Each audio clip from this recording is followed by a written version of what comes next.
La legge mi ha condannato. E che mi importa della sua condanna? 30 anni l'ergastolo e la fucilazione. Ma che mi interessa a me?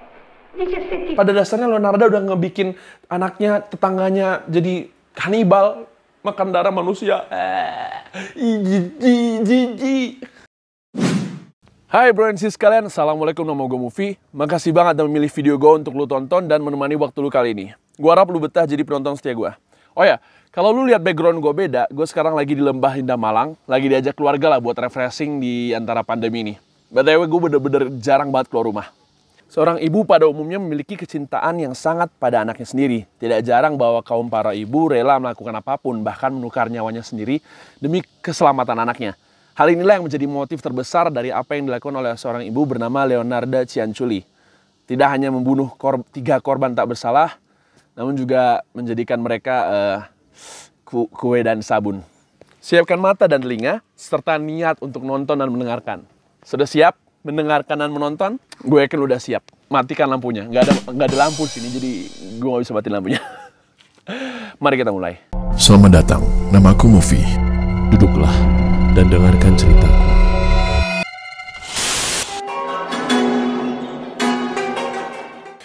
Pada tahun sekitar 1893 dan 1894, pada dasarnya tanggal lahirnya masih menjadi bahasan yang nggak tahu aslinya kapan. Ada yang bilang tanggal lahirnya 18 April 1893, ada yang bilang Maret, ada yang bilang gitulah. Tapi yang jelas di Italia, Montello. Tepatnya terlahir seorang anak yang dianggap sebagai sebuah anak penuh kutukan oleh seorang ibunya sendiri. Tentu hal ini akan memberikan tekanan hidup yang amat sangat untuk seorang anak perempuan yang nantinya di masa tuanya akan melakukan hal kriminal yang sangat membekas dalam sejarah. Ya betul, anak perempuan itu adalah Leonarda Cianciulli. Kenapa sih kok bisa emaknya ngomong kalau si Leonarda ini anak yang dikutuk? Karena pada dasarnya ibu dari Leonarda ini sendiri menikahi bapaknya Leonarda karena dipaksa. Ibu dari Leonarda adalah seorang korban pemerkosaan dari seorang pria yang bernama Mario Cianciulli, yang nantinya akan jadi bapaknya Leonarda itu sendiri. Pada saat itu perempuan dalam keadaan sangat dirugikan, di mana mereka susah dan gak berani ngelapor atau gak digubris pun kalaupun ngelapor ke pihak yang berwajib. Yang pada akhirnya si emaknya Leonarda ini berakhir dipaksa oleh orang-orang sekitarnya untuk menikahi pria yang dia gak cintai. Dan juga Amelia ini terpaksa memiliki anak yang dia sendiri belum siap untuk dia miliki dan bahkan gak mau. Buset. Jahat juga ya. Apa yang dilakukan emaknya Leonarda Cianciulli berpengaruh besar secara tidak langsung dengan apa yang akan terjadi pada masa hidup Leonarda. Masa kecil Leonarda ini yang ngebentuk Leonarda menjadi orang yang berani melakukan hal yang akan dia lakukan nanti. Leonarda juga nggak punya momen yang lama sama bapaknya, karena bapaknya juga meninggalkan dunia pada saat Leonarda masih kecil. Sehingga emaknya Leonarda ya nikah lagi. Tapi menikah lagi nggak membuat nasib keluarganya membaik. Bahkan lebih cenderung memburuk apalagi secara ekonomi. Dan Leonarda juga sering disiksa oleh ibunya sendiri. Sehingga pada masa remajanya, Leonarda Cianciulli sudah pernah melakukan percobaan bunuh diri sebanyak 2 kali. Karena Leonarda ini sendiri merasa hidupnya dikutuk oleh ibunya sendiri. Diberikan tekanan-tekanan, kebencian sama ibunya, bahkan disiksa. Sebelum akhirnya dia bertemu dengan pria yang akan dia nikahi. Nggak cukup sampai situ, pernikahan Leonarda dengan seorang pria kantoran biasa yang bernama Rafael Pansardi, yang umurnya dia ini jauh di atas umur Leonarda yang di saat itu masih muda. Ini pun juga nggak diridhoi oleh emaknya dan bahkan dikutuk. Astaga, bener-bener kebencian seumur hidup yang sampai dibawa ke anak-anaknya. Karena ortunya tuh udah nyiapin jodoh yang kaya secara finansial untuk si Leonarda. Kalau nggak salah pun itu jodohnya tuh sepupunya si Leonarda. Apa ini bentuk kasih sayang kali ya, karena dia nggak mau anaknya sengsara kayak dia? Nggak tahu deh, karena gue ngerasa ibu yang gimana pun pasti ada kasih sayang walaupun dikit. Tapi gue kali ini berdiri dengan perasaan ragu soal ini. Nah, cuma ya si Leonarda nggak mau dengan perjodohan itu. Mungkin karena udah ketemu cinta yang diinginkan kali ya. Abis itu ya, pernikahan berlangsung seperti rencana Leonarda sendiri. Si Leonarda dan Rafael Pansardi. Cuma ya semenjak itu Leonarda makin yakin pernikahannya juga dikutuk oleh ibunya. Karena rentetan-rentetan kejadian yang membuat dia berpikir ke arah sana. Terlebih karena ibunya juga nggak ngesetujui pernikahan mereka. Lalu dari situlah kedua pasangan suami istri itu pindah ke kampung halaman suaminya di Lauria pada tahun 1921. Yang kalau di zaman modern sekarang tuh nama provinsinya Potenza. Namun ya keadaan ekonomi mereka di sana ya masih susah-susah aja. Apalagi pas mulai punya anak. Nggak cuma itu. Si Leonarda ini juga kayaknya berulah dia melakukan kriminalitas semacam penipuan yang membuat Leonarda berakhir di penjara. Mungkin ya usaha berjuang mencari uang saat itu kali ya. Dan selepas bebas dari penjara pun Leonarda merasa malu dan takut malu-maluin. Lah karena itu kan kampung halaman suaminya sendiri. Habis itu mereka pindah lagi ke Lariarno di provinsi Alta Irpinia untuk pindah ke sana. Dan pas lagi tenang-tenangnya tuh mereka tahun 1930 terjadi gempa yang lumayan dahsyat sampai bisa menghancurkan rumah mereka. Rumah mereka hancur. Sehabis rumah mereka hancur, mereka pindah lagi ke Correggio di provinsi Reggio Emilia. Setelah pindah sana, kondisi perekonomian mereka mulai perlahan-lahan menjadi lebih baik dikarenakan Leonarda Cianciulli juga bekerja dengan membuka toko kecil gitulah, Mayan. Nah, di sana sosok Leonarda Cianciulli terlihat sebagai sosok seorang ibu yang hangat, baik dan populer di kalangan lingkungan sekitarnya. Leonarda Cianciulli ini luar biasanya mengalami 17 kali kehamilan. Namun sayangnya 3 dari kehamilan itu terjadi keguguran. Seorang ibu yang sangat terpukul hatinya kalau 1 keguguran aja. Ini 3 keguguran. Dan 10 dari anaknya tidak hidup lebih dari umur 10 tahun. Sehingga tersisa 4 orang anaknya yang sangat dia sayangi dan dia jaga. Dan rentetan hal-hal malang yang terjadi pada Leonarda itu menjadikan Leonarda sangat overprotective sama 4 anaknya tersebut. Dan dikarenakan si Leonarda ini pada masa-masa dahulu pernah diramal seorang peramal dengan teramat sangat buruk yang bilang di ramalan itu kalau Leonarda bakalan menikah dan punya banyak anak dan namun semua anaknya bakalan mati. Seorang Leonarda yang dia tuh percaya banget hal-hal begituan, apalagi karena masa kecilnya nggak henti-henti diingatkan ibunya kalau dia adalah anak kutukan. Karena ramalan itu dia benar-benar super ngejaga 4 anak terakhirnya, apalagi anak paling tua. Boh, anak gua nih, ibaratnya gitu, ngejaga banget. Ya dong, dari semua perjuangan menjaga anaknya tumbuh dewasa yang bertahan cuma 4. Gue sendiri pun akan seperti itu. Gue bisa sangat overprotective tanpa gue sadari, apalagi dalam sugesti sebuah ramalan. Dan gak cukup ramalan itu yang bikin Leonarda tuh overthinking. Dia juga dapat ramalan dari peramal telapak tangan di kota yang dia tinggali yang bilang kalau peramal itu melihat di tangan kiri Leonarda ada penjara. Tangan kirinya, sedangkan di tangan kanannya ada rumah sakit jiwa. Kok bisa gitu? Mungkin kalau Leonarda gak masukin itu di pikirannya, Leonarda nggak bakal ngelakuin apa yang dia lakuin sekarang kali ya. Kalau misalnya dia nggak overthinking dan itu tuh mental illness, itu udah masuk ke mental illness. Sorry gue potong dikit and pindah tempat. Soalnya kemarin pas rekam nggak sempet dilanjutin karena gue udah mau pulang. Oke, lanjut. Momen yang memulai keinginan membunuh Leonarda adalah pada tahun 1939, di mana saat itu dunia mulai mengarah ke Perang Dunia II masa Benito Mussolini. Ketiga anaknya, Leonarda Cianciulli masih di sekolah, sedangkan anak tertuanya yang juga lagi sekolah di Milan, Leonarda tahu yaitu anak kesayangannya ini akan gabung untuk jadi pasukan tentara Perang Italia. Anak kesayangan ini bernama Giuseppe, buat gabung ke tentara Perang Dunia Kedua lah. Nah, karena dia tahu kemungkinan orang-orang yang bertahan hidup dari perang tuh benar-benar minim banget, dia sangat yakin bahwa anaknya bisa besar kemungkinan nggak bertahan hidup dari perang itu. Leonarda yang dalam buku autobiografinya menulis bahwa dia belajar sihir, berpikir bahwa hidupnya terkutuk dan dia harus melakukan pengorbanan demi menyelamatkan anak kesayangannya ini. Kayak apa ya? Karena gue pernah baca salah satu komen di YouTube yang ngeklaim bahwa Leonarda Cianciulli belajar 3 jenis sihir. Stregheria, Benedicaria, dan Valu Santucci. Dari 3 sihir itulah gue yakin kayaknya Leonarda berpikir bahwa 3 sihir itu digunakan untuk mengalahkan kutukan yang ada padanya. Dia mikirnya gitu kayaknya. Leonarda mikir kalau emang agar anaknya tetap hidup, memang perlu pengorbanan nyawa manusia. Mindset Leonarda tuh kalau dia membunuh 1 nyawa, maka nyawa itu akan gantiin anaknya di akhirat. Oh iya, jadi si Leonarda ini orangnya tuh kayak percaya jenis-jenis hal yang kayak astrologi, ramalan, pembacaan garis tangan. Dan juga Leonarda juga banyak belajar hal-hal seputar sihir. Sehingga Leonarda sendiri di daerahnya terkenal sebagai seorang peramal yang handal dan dipercaya juga. Leonarda Cianciulli yang sudah merencanakan pengorbanan nyawa manusia demi menyelamatkan anaknya, sudah menargetkan salah satu targetnya. Target pertamanya adalah Faustina Seti. Faustina Seti seorang wanita parubaya yang sangat ingin memiliki suami. Tahu lah ya kalau Dato ada ditanya-tanyain kapan punya suami, kapan kamu punya suami, dan orang-orang sekitar serta ya dia juga pengen banget punya pasangan hidup. Karena umurnya emang umur-umur yang seharusnya udah menikah, standar mayoritas lah. Wanita ini merupakan teman sekaligus kliennya si Leonarda. Karena Leonarda ini kan juga dikenal sebagai peramal kan ya. Nah, pas Leonarda lagi ngeramal si Faustina Seti yang pada dasarnya si ngibul alias bohong, Leonarda bilang kalau Faustina Seti akan bertemu seorang yang akan menjadi suaminya di kota Pola yang sekarang jadi Kroasia.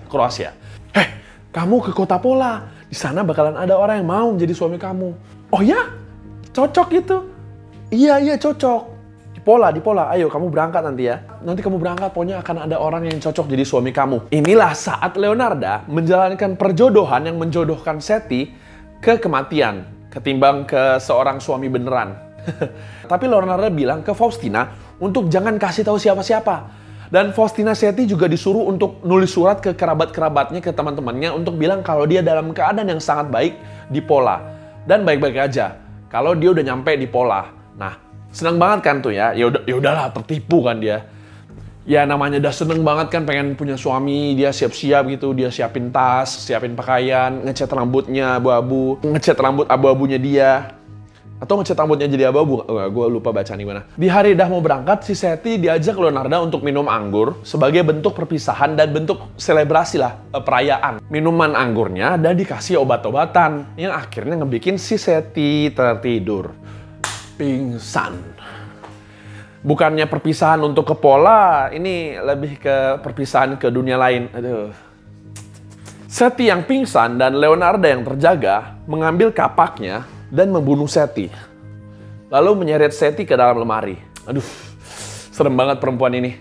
Gak cukup sampai situ, dia potong sampai 9 potong bagian. Abis itu dia ngumpulin darahnya di baskom. Buset! Baskom yang biasanya gue pakai buat isi jemuran, astaga. Leonarda Cianciulli juga sebelum akhir-akhir hidupnya, dia menulis memoir atau semacam diari buku gitu, yang berisi pengakuan dia menjelaskan kehidupannya dan apa yang dilakukan. Yang berjudul Le Confession di un ami merigiata, embittered souls of confession, atau artinya pengakuan jiwa yang pahit. Ada salah satu statement yang dia tulis soal ngebunuh Seti di situ adalah, yang udah gue artiin jadi bahasa Indonesia tentunya. Saya menaruh potongan badan itu ke dalam panci, lalu menuangkan 7 kg soda kaustik yang telah saya beli untuk membuat sabun. Dan mengaduk seluruh campuran hingga potongan-potongan itu larut menjadi larutan hitam yang kental. Yang setelah itu saya taruh di ember dan saya buang ke septic tank terdekat. Sedangkan darah yang ada di baskom, saya tunggu hingga menggumpal, saya keringkan di oven, saya giling lalu saya campurkan dengan tepung, gula, coklat, susu, dan telur. Serta sedikit margarin, menguleni semua bahan menjadi satu. Lalu saya membuat tea cake dan menyajikan pada tamu yang datang berkunjung. Bahkan anakku, Giuseppe, dan aku pun memakannya. Serem parah. Pada dasarnya Leonarda udah ngebikin anaknya, tetangganya jadi kanibal. Makan darah manusia. Jijik. Gak cuma dibunuh dan dijadikan kue, beberapa sumber juga bilang Leonarda ngambil uangnya Seti sebagai bayaran untuk jasanya dia. Jasa bohongan. Kayak orang bayar untuk kematiannya sendiri. Sebanyak 30.000 lira yang merupakan tabungan seumur hidupnya si Seti. Kalau di zaman sekarang dirupiahin kayak sekitar 50 atau 60 juta lah. Tidak gitu sekitarnya. Nah, tapi dia tuh ngerasa kalau satu nyawa masih belum cukup untuk menjamin keselamatan anaknya. Disitulah dia mulai cari juga orang yang ada di sekitarnya yang merupakan wanita kesepian. Model-model yang sama kayak Faustina Seti, korban sebelumnya. Korban, masuk aja, Ma. Ya Allah. Susah banget ya. Korban keduanya, Leonarda, bernama Francesca Soavi, umur 55 tahun. Wanita paruh baya yang juga sama kayak si Seti ini. Kali ini tuh soal pekerjaan. Yang dimana Leonarda mengatakan dia udah menyiapkan Francesca sebuah pekerjaan sebagai guru di sekolah untuk wanita di Piacenza. Polanya sama kayak pembunuhan Seti sebelumnya. Surat, bersiap-siap untuk berangkat, dan lain-lainnya. Hingga sampai pada hari keberangkatannya, yang dimana berarti antara pertemuan pertama korban sama akhirnya pas mau dibunuh tuh udah beda harinya. Karena dibilang Leonarda tuh suruh siap-siap dulu lah, siap-siap dulu. Nah, itu adalah tanggal 5 September 1940. Hari yang diklaim sebagai hari keberangkatan. Iya, sekali lagi, keberangkatan ke kematian. Sama juga kayak Seti. Dikasih wine, anggur yang udah diobatin, bikin pingsan. Abis itu dikapak sama si Leonarda kejam ini. Polanya sama persis kayak korban sebelumnya. Berakhir sama. Jadi kue juga. Masih belum cukup juga 2 orang dikorbankan. Lalu Leonarda merencanakan pengorbanan manusia yang ketiga. Nah, tertangkapnya Leonarda ini adalah karena korban ketiga ini, yaitu perempuan yang bernama Virginia Cacioppo, yang merupakan mantan penyanyi sopran gitu di La Scala, sebuah teater di Italia gitulah. Seorang teman dan kliennya Leonarda juga. Dia ini dijanjikan sebuah pekerjaan sebagai sekretarisnya seorang impresario di Florence. Apa itu impresario? Impresario itu adalah orang-orang yang ngatur pertunjukannya, konser, teater, opera, dan lain-lainnya gitulah. Nah, si Virginia ini ya seneng lah. Di umurnya yang udah 53, bisa dapat kerja lagi. Dia juga disuruh kayak korban sebelumnya untuk tutup mulut, gak ngomong ke siapa-siapa. Sama kayak korban sebelumnya juga. Bukan berarti pertemuan pertama langsung dibunuh ya. Ada jeda gitulah untuk persiapan keberangkatan. Si Virginia Cacioppo ini datangin Leonarda Cianciulli untuk terakhir kalinya pada tanggal 30 September 1940. Polanya sama juga, minum wine, anggur untuk merayakan keberangkatan, pingsan, dikapat. Cuma bedanya dia sama korban lain, nggak cuma dijadiin kue, dia juga dijadiin sabun. Aduh. Pernyataan resmi dari Leonarda adalah, dia bilang, dia berakhir dalam panci. Maksudnya si Virginia Cacioppo, seperti dua korban sebelumnya. Dagingnya gemuk dan putih. Ketika daging itu mulai meleleh, aku menambahkan sebotol pewangi parfum. Dan setelah lama mendidih, akhirnya bisa kubuat sabun krim yang bisa diterima. Lalu saya berikan batang sabun itu kepada tetangga-tetangga saya dan kenalan-kenalan saya. Kue-kuenya juga lebih enak. Wanita itu sangat manis. Manis. Nah, statement wanita itu sangat manis tuh bener-bener soal rasa dan aroma. Gue sempat baca komen di YouTube yang dimana dia ngeklaim soal dimana si korban ketiga ini dibilang manis sama Leonarda karena wanita ini memiliki penyakit diabetes yang membuat darahnya terasa lebih manis ketimbang dua korban sebelumnya. Nah, di sini si Leonarda dapat uang lebih banyak lagi, sebanyak 50.000 lira. Udah kebayang lah sebanyak apa itu. Perhiasan, berlian, dan barang-barang berharga milik Virginia Cacioppo yang kayak baju, pakaian, sepatu, dan lain-lain gitu. Diambil sama Leonarda. Ketiga target dari Leonarda Cianciulli memiliki hal yang sama, yang membuat Leonarda memilih mereka ya untuk jadi korbannya. Apa itu? Yaitu perempuan paruh baya yang kesepian. Akhirnya inilah yang jadi momen lemah dan lengahnya Leonarda yang membuat dia ketahuan. Dimana ternyata Virginia Cacioppo ini gak sesuai dugaan Leonarda ketika Leonarda milih korban yang gak begitu dipedulikan. Ternyata Virginia Cacioppo ini punya orang yang peduli sama dia, yaitu adik iparnya. Yang curiga kenapa Virginia hilang dan gak percaya soal kabar kalau dia dapat kerja di Pola. Nah, si adik iparnya ini ngelapor ke polisi, ngebilang kalau Virginia ini terakhir kali dilihat masuk di rumahnya Leonarda. Dan akhirnya polisi investigasi Leonarda. Cuma awalnya Leonarda bilang kalau dia nggak tahu apa-apa. Dan juga Leonarda Cianciulli ini diragukan kalau pelakunya dia. Karena kelihatannya kan kayak emak-emak, nenek-nenek yang udah lemah. Bagi polisi tuh nggak mungkin bisa ngebunuh. Abis itu polisi ganti targetnya dan berpindah mencurigai anaknya Leonarda Cianciulli. Anak tertuanya, Giuseppe. Karena lebih make sense kalau Giuseppe yang ngelakuin. Dan di momen itulah dengan cepat Leonarda mengakui semuanya. Sampai ke detail-detailnya bagaimana dia ngebunuh, resep kuenya apa, cara dia bikin sabunnya, cara dia nipu. Ini dia lakukan demi menyelamatkan anak kesayangannya dari ditangkap polisi. Dan Leonarda tetap nyeritain semuanya dengan jujur sampai di persidangan tahun 1946. Dimana di momen-momen itu juga, Leonarda menulis di buku memoirsnya yang berjudul Pengakuan Jiwa yang Pahit. Buku diarinya dia lah. Dari resep dia ubah manusia jadi sabun sampai semua-semuanya deh. Oh iya, dan juga karena masih heran kan ya orang-orang penyidik tuh, kok bisa dia mutilasi mayat dengan sangat cepat tanpa dibantu siapa-siapa. Jadi di situ pengacara, hakim, dan polisi ngebawa Leonarda ke tempat di mana dia nunjukin caranya dia ngemotong tubuh manusia menjadi 9 potong dalam waktu 12 menit.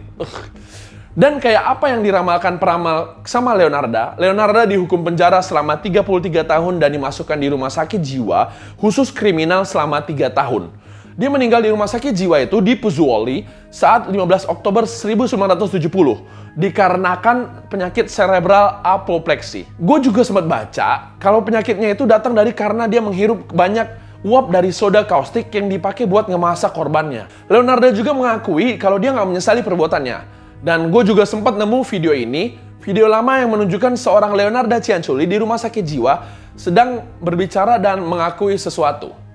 La legge mi ha condannato. E che mi importa della sua condanna? 30 anni l'ergastolo e la fucilazione. Ma che mi interessa a me? 17 figli. Ah, cari miei, se anche a voi moriranno 13 figli, non solo faresti ciò che ho fatto io, Una madre solo può comprendermi, la legge mai, forse la scienza mi ha compreso. Di situ dia bilang, artinya hukum mengutuk saya. Dan apa pedulinya saya dengan hukumannya? 30 tahun, penjara seumur hidup, atau penembakan hukuman mati? Apa peduliku tentang ini? 17 anak saya. Sayangku, jika ini terjadi padamu, 13 anak laki-lakimu akan mati, kamu tidak hanya akan melakukan apa yang kulakukan. Hanya seorang ibu yang bisa mengerti aku. Hukum tidak akan pernah. Mungkin sains akan mengerti saya. Simpelnya Leonardo mengatakan, kalau hal yang dialami terjadi pada kalian, mungkin kalian juga akan mengalami hal yang sama. Semua barang bekas pembunuhan Leonardo Cianciulli dipajang di Museum Kriminologi di Roma. Dan inilah cerita tentang La Saponificatrice di Correggio, sang pembuat sabun dari Correggio. Di sisi lain, kemonsteran Leonardo Cianciulli, gue sedikit paham kenapa dia bisa sampai gitu. Masa lalu yang super-super pahit lah yang bikin dia gitu. Rasa takut seorang ibu kehilangan anaknya. 13 orang bayangin. Sebuah keputusan yang bikin dia memilih jalan pengorbanan nyawa manusia. Masa kecil yang menyiksa. Macem-macem lah. Terlebih kepercayaan dia soal dia yang dikutuk, masa kecilnya yang dikutuk oleh ibunya sendiri. Dan sesimpel kecintaan seorang ibu terhadap anaknya. Rela ngapain aja. Cuma ya caranya salah. Ya lampu udah nyala, nggak ada lampu deng. Ya, makasih banget yang udah nonton video gue sampai habis. Gue harap dari video gue, lu belajar sesuatu yang baru, dapat insight baru, dapat cerita yang lu bisa ceritain lagi ke temen lu, dan jadi tahu sisi sejarah kelam manusia. Kalau lu suka video ini, klik like, komen di bawah untuk ngasih gue saran, bahasan apapun, ide apapun untuk gue bahas di video kedepannya. Gue selalu baca komen dan selalu berusaha untuk membalasnya. Dan subscribe untuk menjadi bagian dari sejarah perkembangan channel gue ke depannya. Itu akan sangat membantu channel gue untuk berkembang menuju ke arah yang lebih baik. Ya, ritual wajib di akhir video, gue akan naruh sesuatu di akhir video yang akan menenangkan kita habis lihat dan dengar yang serem-serem. Mesti lihat dan dengar yang menenangkan. Setelah menonton dan mendengarkan cerita yang gitu, tanpa berniat tidak sopan terhadap korban dari cerita ini. Pelajaran dari cerita ini adalah jangan sembarang menerima kue dari orang lain. Karena bisa jadi itu adalah... Nggak lah, canda. Oke, bye-bye. Dia sama korban lain, nggak cuma dijadiin kue, dia juga... Cuma bedanya, dia... Gue keringetan banget, aduh. Sampai keringetan banget badan gue. Aduh. Terlalu semangat ngomong. Subscribe channelku, subscribe channelku, subscribe